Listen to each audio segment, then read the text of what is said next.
Όλο και πληθαίνουν οι φωνές απόγνωσης αλλά και οργής των Τούρκων πολιτών εναντίον των κυβερνητικών αποφάσεων αλλά και προσωπικά του Τούρκου Προέδρου Ταγίπ Ερντογάν, αφού μέρα με την ημέρα που περνάει βλέπουν τις τιμές των προϊόντων συνεχώς να αυξάνονται και τη φτώχεια να τους χτυπάει πλέον την πόρτα, καθώς ένα πολύ μεγάλο ποσοστό δεν μπορεί να προμηθευτεί πια ούτε τα βασικά είδη πρώτης ανάγκης.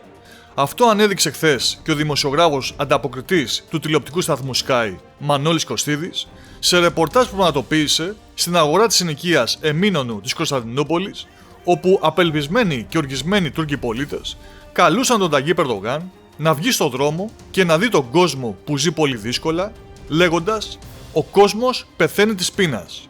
Ο κόσμος πεινάει».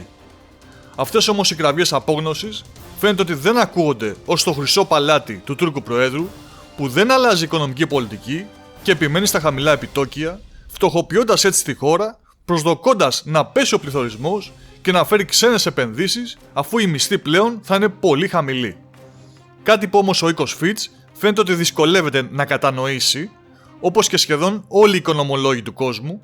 και έτσι υποβάθμισε τις προοπτικές της χώρας σε αρνητικές από σταθερές, κλειδονίζοντας με αυτόν τον τρόπο για ακόμα μία μέρα την τιμή της συναλλαγματικής ισοτιμίας της τουρκικής λίρας, η οποία οδεύει ολοταχώς για τις 14 λίρες ανά αμερικανικό δολάριο.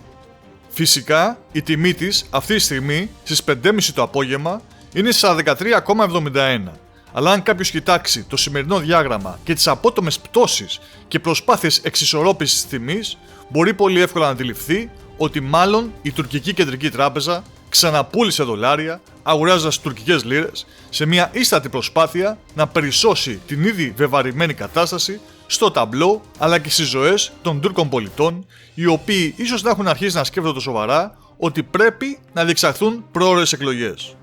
Μέχρι τότε όμως οι φωνές θα πληθαίνουν και ίσως σε λίγες ημέρες, όταν ο χειμώνας πραγματικά αγριέψει και πέσουν τα πρώτα χιόνια, η οργή να ξεχυλήσει. Καθώς όπως λένε, η πείνα είναι κακός σύμβουλος.